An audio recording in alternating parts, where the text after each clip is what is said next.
Hello, and welcome to the Brad Beldon Show, your go-to podcast for all things roofing, the latest buzz in San Antonio, local politics, and just about anything else under the sun. Today, I'm really excited about this morning's guests, Ashley Poronsky and Jack Cuchran from the University of Texas Athletic Department, talking today about helping the Roadrunners and all their fundraising efforts. But before we do that, Jack, can you share with us your journey and how you ended up working at the UTSA Athletic Department? Sure. And Brad, I'd like to say thank you ahead, just to start off for this opportunity. My journey actually started here in San Antonio about 30 years ago. I've worked for 26 years with the San Antonio Spurs, and then for about 2.5 years for the Valero Alamo Bowl. And I've been with UTSA for the past 2 years and have enjoyed every minute of it. That's very exciting. And Ashley, you and I, our paths crossed at UT Austin before you transitioned to Incarnate Word. What made you decide to come back to UTSA? Well, Brad, thanks for having us as well. We're really excited to be here with you. It's a small world, college athletics, right? The fact that we had met before and then I came to UTSA, to UIW, and back to UTSA. But I think it's mostly about the trajectory that UTSA is on. You know, I had a great opportunity to leave and kind of explore just all that college athletics has to offer as a deputy AD. But at the end of the day, coming back to work for Lisa Campos, who's an incredible leader, and everything that our coaches are doing, I left to come back to a conference title in football, a $40 million facility that I had helped to fundraise for and then didn't get to work in. So it's really all about the momentum. Karen Aston being hired, and she was at Texas when I was there. There's just so many amazing things that are happening right now, and I just want to be a part of it. Well, there's a lot less traffic here than there is in Austin. Yeah, no doubt. So as the Associate Athletic Director of Development at UTSA, what do you do on a daily basis?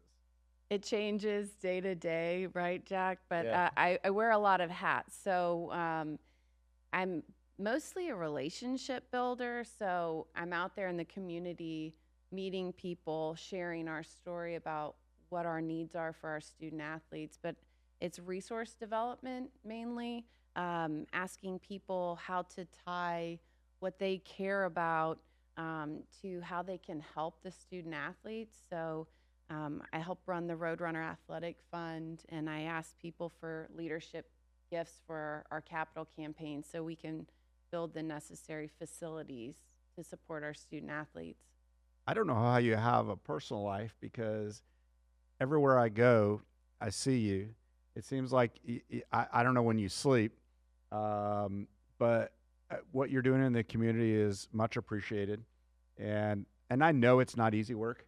I know what y'all do is hard work, and it really is probably pretty thankless. But the student athletes are the true winners here, and so on behalf of those athletes, I do appreciate everything that you do for UTSA. Of course, I appreciate everything you did at UT as well, but we're not going to go there. Thanks, Brad. It's all the greater good, right? It really is. I think when you and Lisa, when we first met, I think you said, Brad, it's just a different shade of orange. Yeah, Yeah. So is. What was I going to say, right? exactly. So, Jack, I ask you the same question. Director of Development for Special Projects.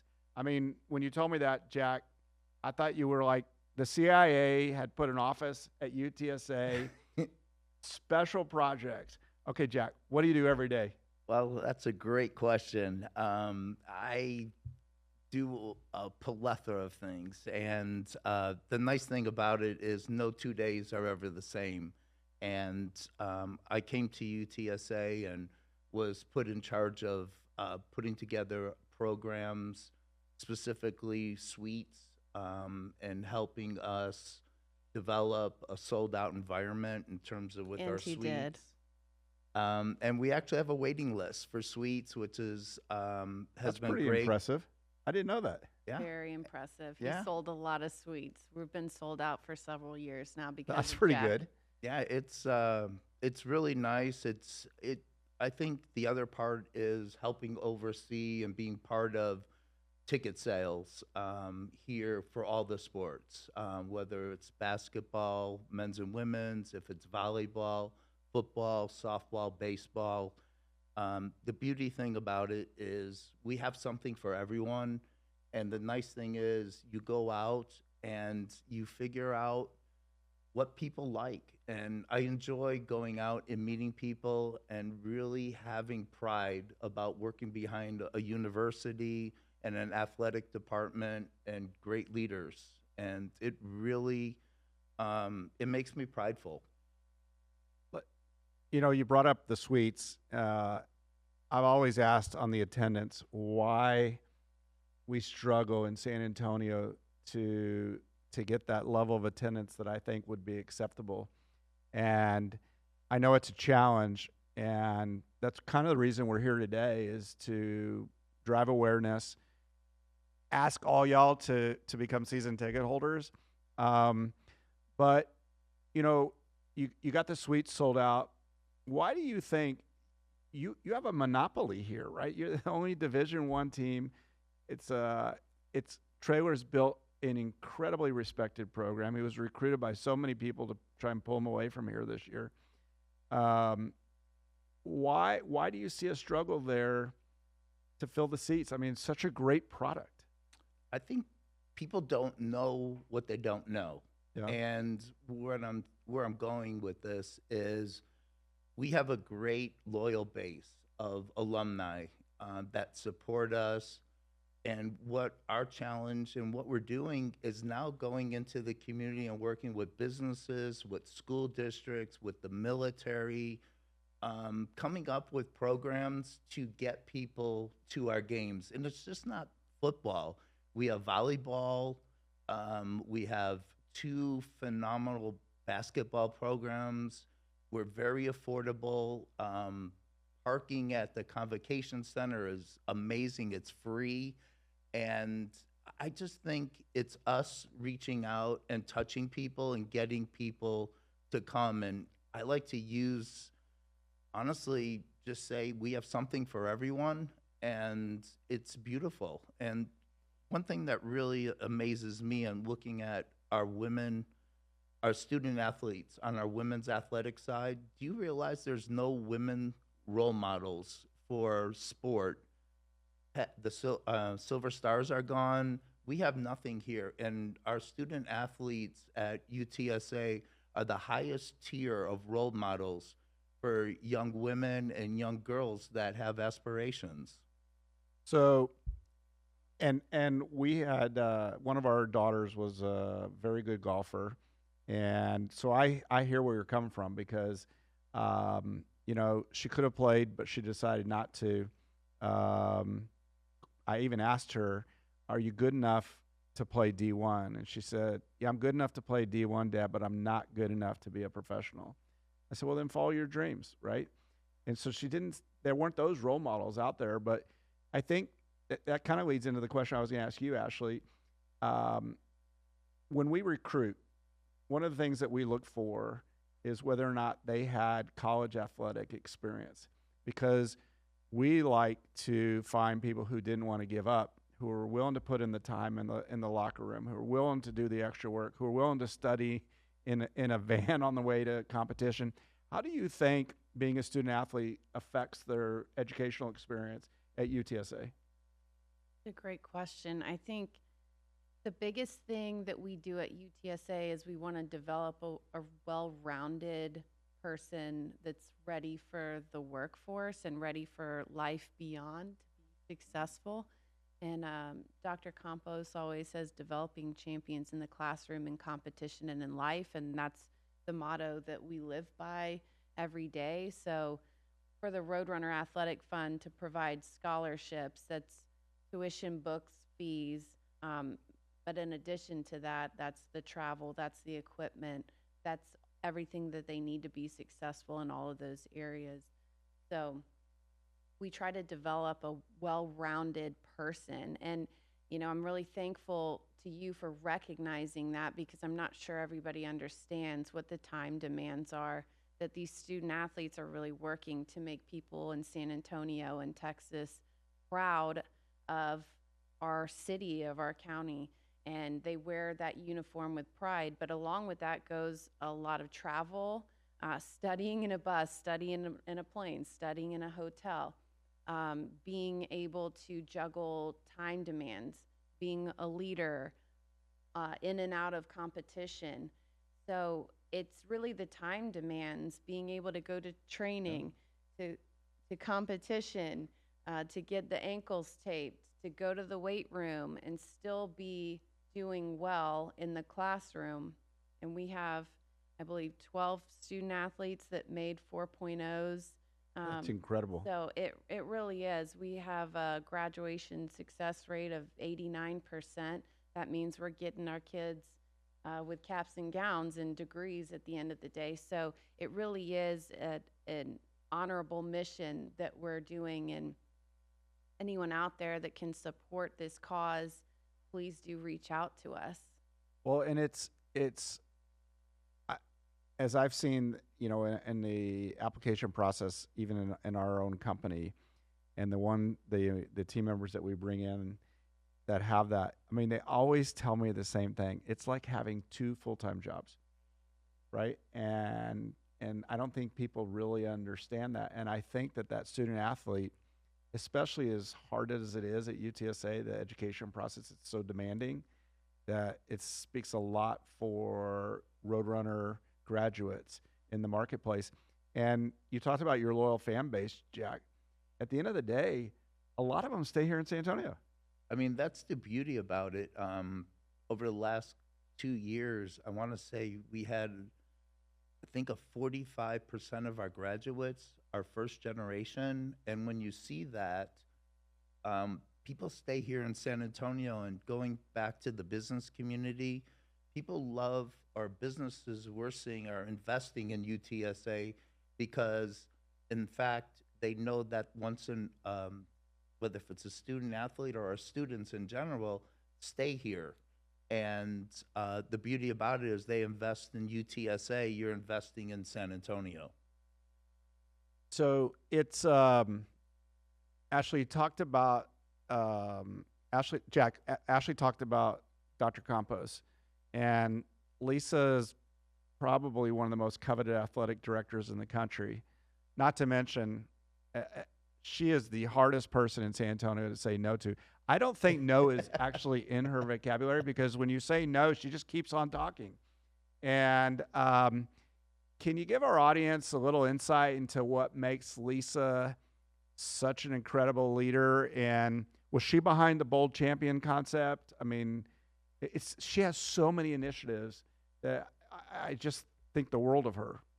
Well, I think when coming from the Spurs and the Valero Alamo Bowl to UTSA, she has built a winning culture.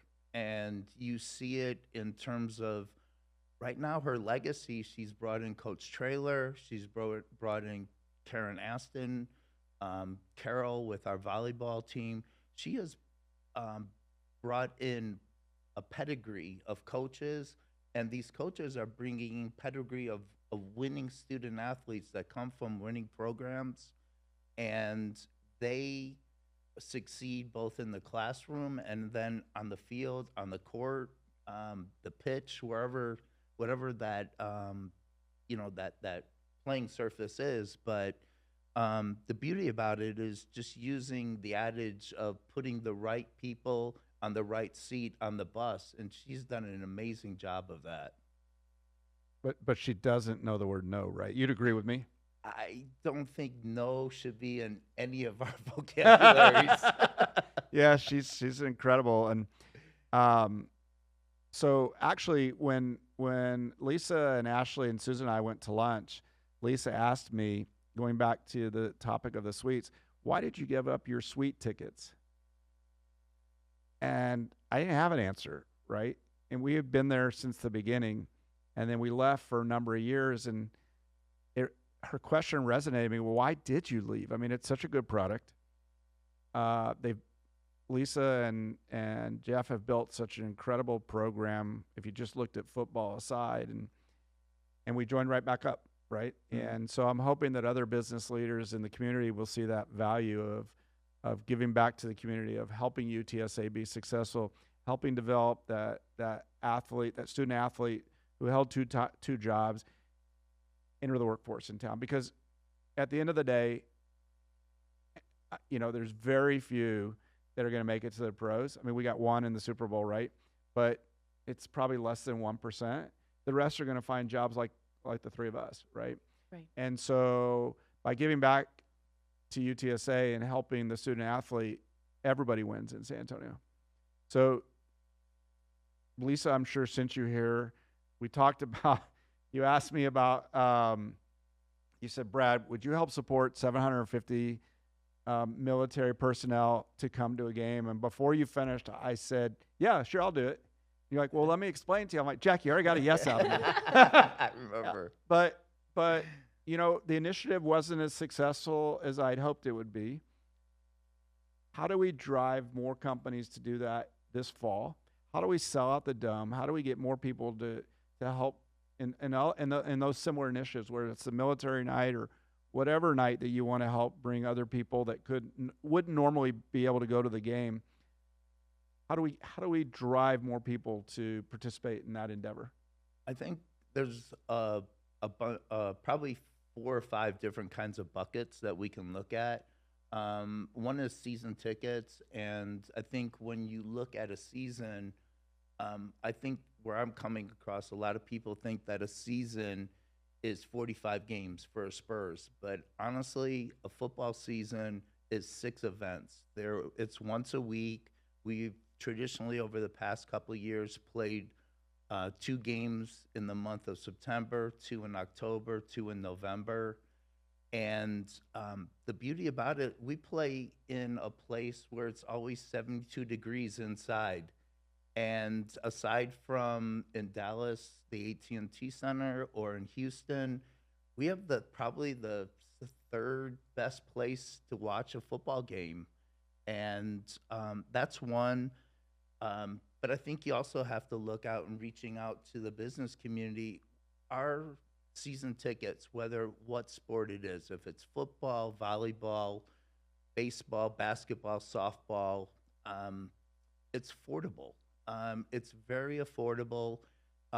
It's a very family-friendly, entertaining product that we have. Yeah, you're not seeing people get drunk and throw stuff at the games. I mean, it's really, you can bring your kids. It's beautiful. And, what I'm seeing a lot of, aside from the folks that have gone to UT, I've got my master's from UT or A&M. Honestly, it's such a great product just to experience college football in general, or college athletics. It's very energetic. There's a lot going on. And I just encourage people to, if you are not interested or doesn't work yet as a season ticket, come to a game and just see the experience. And I think you'll be wowed away by what is put out on the field or the diamond or the court. Yeah, the entertainment value is really affordable. It's at a high level too. I don't think people appreciate how high level UTSA sports have become in such a short time frame. Well, I think the other thing is educating our fans and the public in general is we play in the American Athletic Conference. And this coming year, if we win the conference, the way that college football is expanding to 12 teams, we have a shot to actually play for a national championship, which is incredible. You have a shot to host a game. Yes. Yeah. So, 5 hosts 12, right? So there's always a chance. Ashley, congratulations on being named 40 under 40. That's a tremendous honor, one which I share with you, but mine was almost 25 years ago.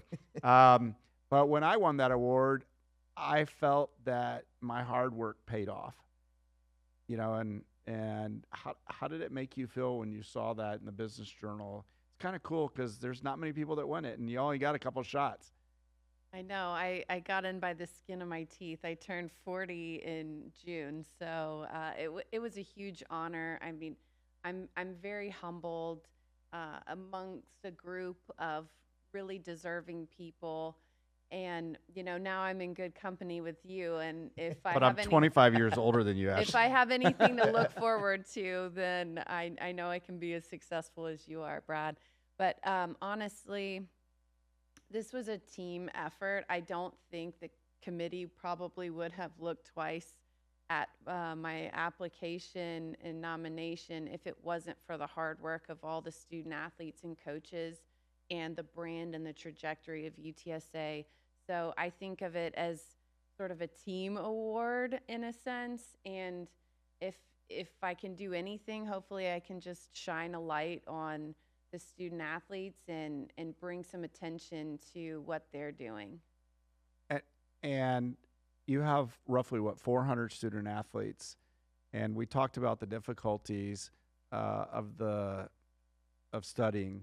What are some of the other challenges that those 400 plus athletes deal with on a daily basis at such a large campus and a large institution like UTSA? Sure, I think it's the student population in general, whether it's at UTSA or at other universities, just pop culture, the pressures of social media, what happens for young people 18 to 22 years old in trying to juggle things even outside of class, how to visit with family and how to be in love and how to grow into an honest and good person. They're doing all of these things with the added pressure of the competition and the practice and everything that's going on.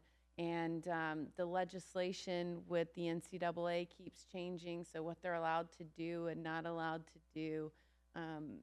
They haven't been able to hold jobs really before, and I think we'll probably talk about that a little bit later. But now with NIL, they're able to profit off of their likeness. So there's a lot going on for young people. And with those 400 athletes, about 13% of them are international. Do they have a bigger challenge because of wherever they came from, maybe the time zone difference from communicating with their family? And I know social media levels the playing field for everything in life, but it's got to be hard for that many student athletes to come from overseas. And do you find that it's more difficult for them to acclimate, or it's about the same? Sometimes it depends. Sometimes there's language barriers that they're really trying to work on their English as well. There's also kids from the UK and Australia that don't have those things but have major time zone difficulties. So absolutely, it's a challenge. But I've met a lot of these kids on the track and field team, et cetera, that they're just phenomenal people. And I had 2 track girls come up to me, and they were so inquisitive, and they were asking me, how do we get involved in the community differently? How can we learn from these business leaders? And I tell them, please come to my office, and if there's something that you're looking to do beyond professional sports, I will connect you with a person in this community. I promise, if I don't know them directly, I will connect you with someone who knows someone who knows someone, and we will get this done for you. Or you have them call Brad. Yeah, right. So, Jack, that leads me to my next question. College sports relies so much on,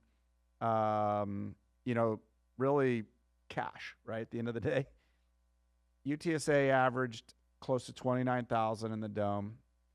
That's not going to keep the lights on. You partner with Playfly Sports.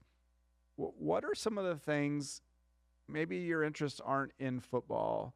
Maybe they're in basketball or something else. What are some of the things that businesses can do from a financial perspective, as far as participating, even if it's not football, and helping the Roadrunner athletic program? Well, I think there's two caveats that we can talk about, and I can address the ticket side and becoming involved, because tickets are a stream of revenue that we have, tickets and suites, and I think Ashley can kind of touch on the Roadrunner Athletic Fund.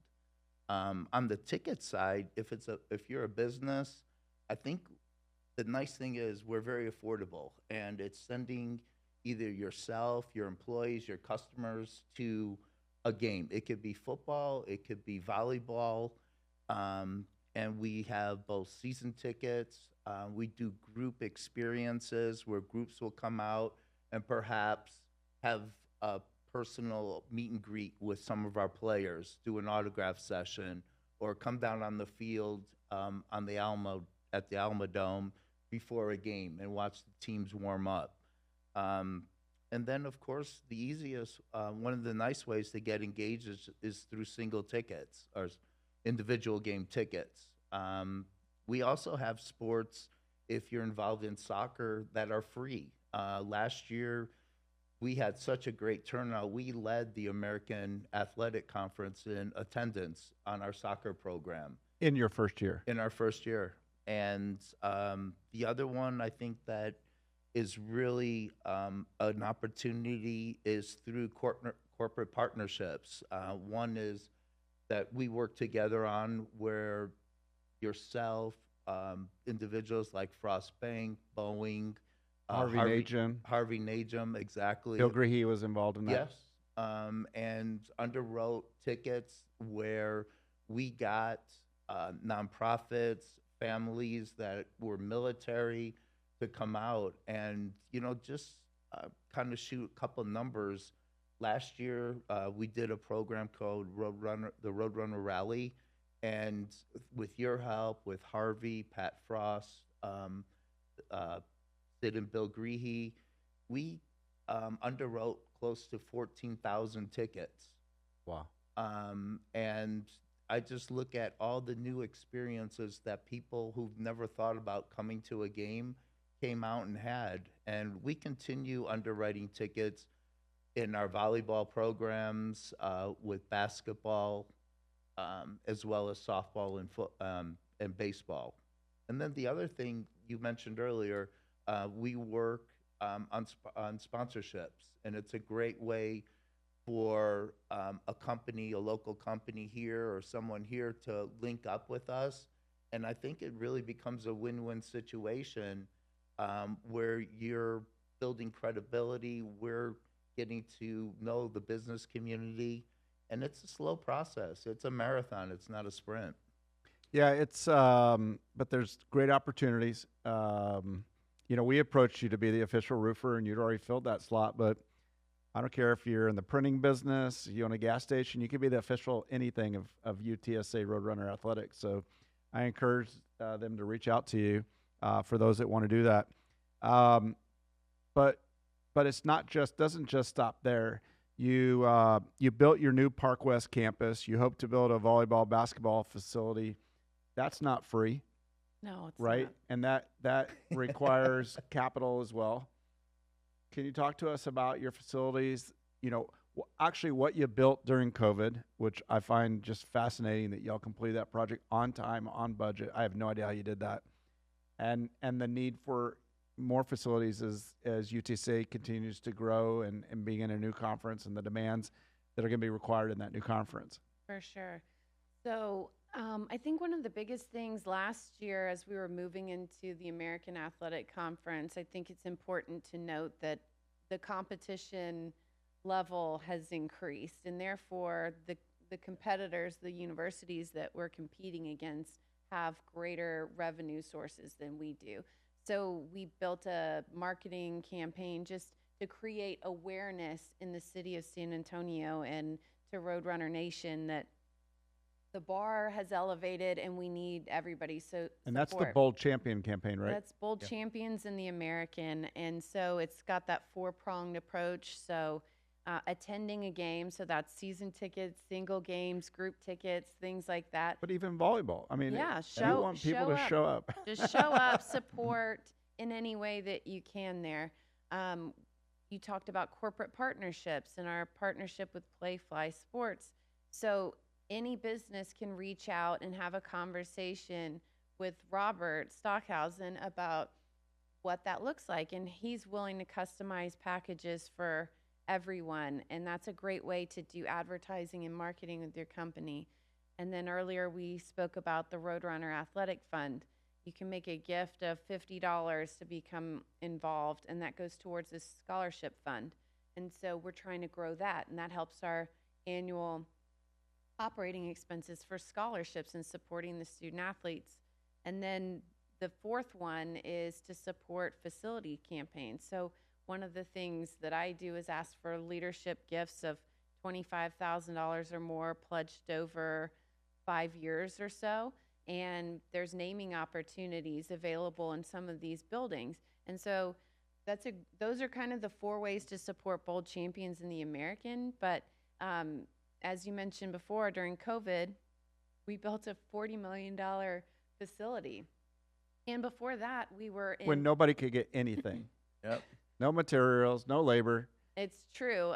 So we were all basically sent to work from home, and then we're able to come back to this beautiful facility. But it was an opportunity for UTSA to put all of its main resources in one place.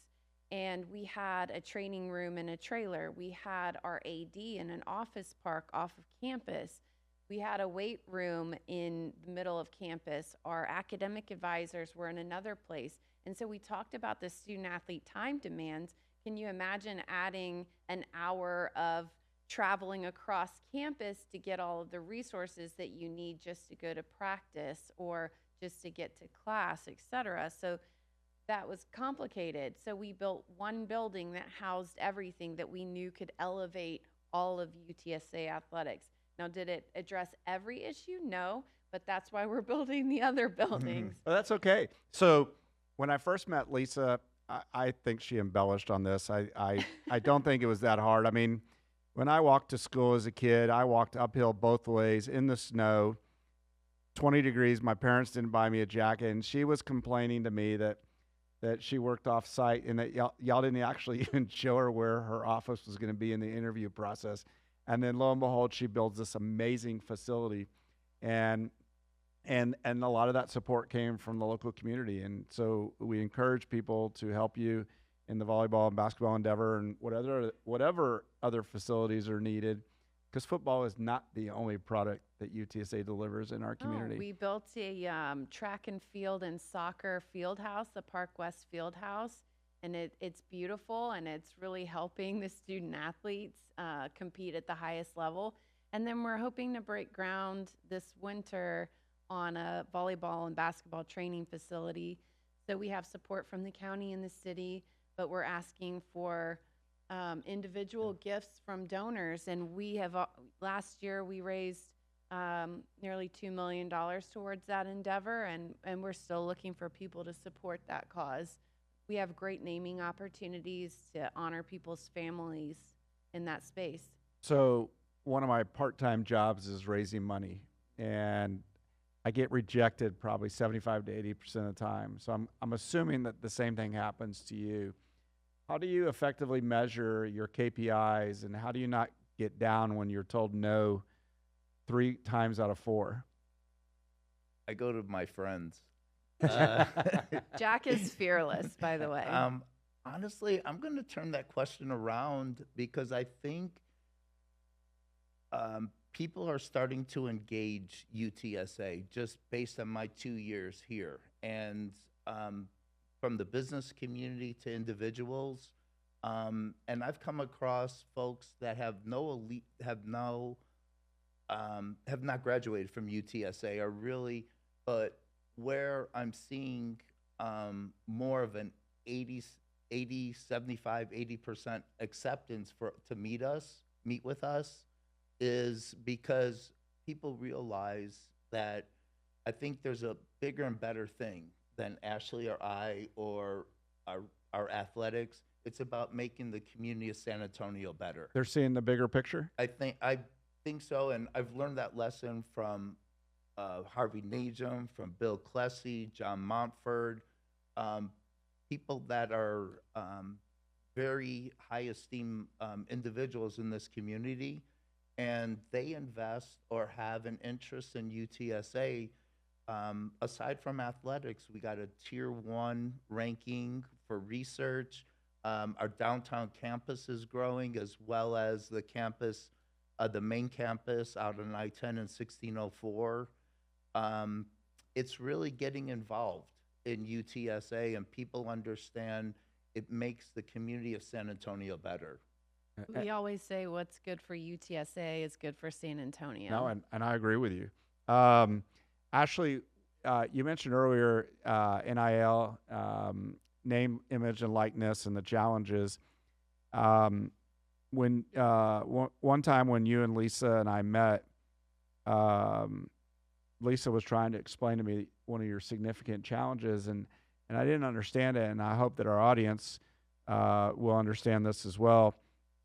Lisa explained it this way, that if you had a donor that was giving us $10,000, and then the donor decided to give $5,000 to somebody on the team for whatever position for NIL, the question was whether or not that donor went from $10,000 to the university to $5,000 university and $5,000 to the player, or $10,000 university and $5,000 to the player. Did they increase their donation by 50%? And Lisa asked me, she said, "What do you think?" And I said, "I hope it's they increase their donation by 50%. She said, "No." But I see that NIL is obviously becoming a bigger challenge than one would have expected. And how is that driving y'all's fundraising efforts and the challenges that you're seeing with NIL out there? I think the challenge is to think about it in the right way, and we're thinking of this as a positive opportunity. How can we engage the entire wants and needs of UTSA? So my hope is that, and it's hard to see without all of the receipts from NIL, I mean, that we're just growing. We see a scholarship are the things that I mentioned earlier about tuition, books, and fees, the travel, the resources, the nutrition, those sorts of things. But NIL gives student athletes the opportunity to pay for car insurance, a phone bill, and clothing, some things that they need. I think the biggest thing to note at UTSA, our student athletes certainly aren't getting rich. They're not driving Lamborghinis. No, they're not. That's and all you hear about right now, right? Right. And there's a lot of first-generation students and students from a lot of different backgrounds who really appreciate these funds. So if we can think about this as a student athlete receiving the opportunity, the scholarship, resources, but in addition, a little bit more funding to manage day to day, then I think we're thinking about it the right way. And so we're looking to partner with NILs and just the communication of that message, that it's really beneficial to the student athletes. And I couldn't answer it any better than that, because I think it's so important. And one thing that we talked about earlier too, with Lisa and offline before we got in here, Lynn, Susan, there has been a tremendous amount of women participation in the UTSA program over the years, but you don't see that at a lot of the other programs. What kind of advice would you give to our audience if they have young children, or even somebody a woman looking for a career change and entering the world of athletics, where most women, you don't see them in the roles in which y'all have, especially Absolutely. Dr. Campas's role? We're very blessed to have had kind of a legacy and a long-standing tradition of women in sports in this community. I mean, you think about Jenny Carnes with San Antonio Sports right now, and what Lisa Campos are doing there. It's really great stuff. And like you said, Lynn and Susan, they left a legacy here, and we're just hoping to follow that. But to young women thinking about getting into this industry, you are seeing more women in our industry. Well, and you're what we're even doing. starting to see it more on ESPN and Fox. You're seeing more women reporting from the sidelines. I mean, we have a family sports group, and one of my daughters wanted in the group, and she can't. She said, "In this world of diversity, you can't have a male-only text group." And I'm like, "Are you kidding me?" I said, "You're not entitled to be in the sports group. You don't know anything about sports." And she said, "Okay, fine. You give me a quiz." Well, lo and behold, I was shocked at how well Mackenzie did. We let her in the group, right? And so, I mean, I think that people's perceptions, even my own, that women don't understand sports is really not factual anymore. I mean, my kids grew up going to the games, and if we They weren't did. driving to the games, they were watching the games. So they started picking up things that I didn't realize they were picking up. I think that there's tremendous possibilities for young women who want to enter this phase or this opportunity to work in an athletic department. I agree. And it's about buckling down and keeping your head down. My advice to young people is just become really good at what you do. Build relationships. It's all about relationships. And be curious and ask questions and build that group of people that are just going to support you along the way. And you had Summer Roberson, at UT, help as well. I mean, and she's been there a very, very long time. He And sure has. yeah, and she's really great. Probably the reason I'm still there, right? Jack, Traylor is an institution in just a few years. One of the nicest guys. I call him Ted Lasso behind his back. He probably doesn't know that, but I think he does. He does know that. But I mean, he epitomizes what if they were writing a story and there was one person, it would have been him that they had made Ted Lasso about. So you got to have a funny story in the locker room that nobody has heard of, that you can spill the beans, and something funny that happened that. Well, I actually have a very interesting story. So we were giving tours of the Roadrunner Athletic Center of Excellence, what we call the race building. Were you giving out Lasso biscuits? No, or? Okay. no. And so we were actually inviting people that have indicated an interest in season tickets. And we took them on a tour of the facility. And at the end, Coach Traylor spoke. But during one of the tours, had a father and a son, and they're taking a tour through the locker room, and they saw it said Harris.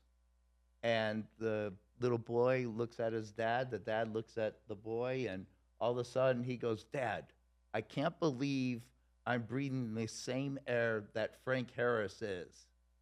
And I was like, wow, and they had the dad had not gone to UTSA, and by the time I just stayed with them and we had them sit in the locker, take a picture, and by the time they came up and after Coach Traylor spoke, they were one of the first people that stepped up and bought season tickets. And it's not a funny story, but it's really it just goes to show that our student athletes have such an impact on the community, and they do so many different